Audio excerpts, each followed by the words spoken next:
Chama cha Mapinduzi CCM kimeeleza kuridhishwa kwake na utendaji wa serikali hususan katika suala la ujenzi wa miundombinu ya barabara kwa kiwango cha lami nchini kote. Taarifa ya Saidi Makala kutoka Kagera inasomwa hapa studio.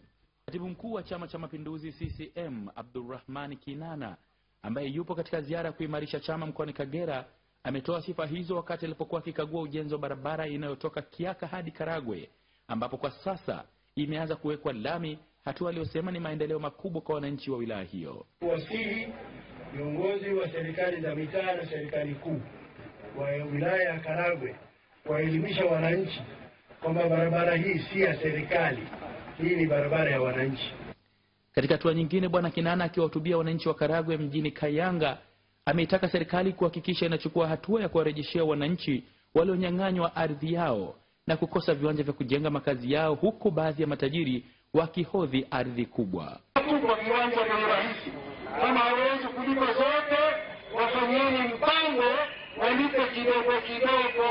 Awali katibu mkuu huyo wa CCM alikagua kiwanda cha sukari cha Kagera pamoja na kupokea taarifa ya maendeleo ya kiwanda ambayo imeonyesha malalamiko kwa baadhi ya wafanyabiashara wanaoingiza sukari kutoka nje kwa kukwepa kodi na kudhoofisha viwanda vya ndani. Soko la sukari linachafuka kwa maana ya kwamba kuna watu ambao wanaingiza sukari nchini bila kulipia ushuru na kuiuza kwa bei rahisi, bei ambayo inaifanya wenye viwanda wasiweze kuuza bei hata kile ambayo wangeweza kuzalishia.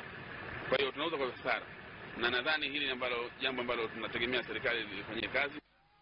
Musa Kipanya, Channel 10.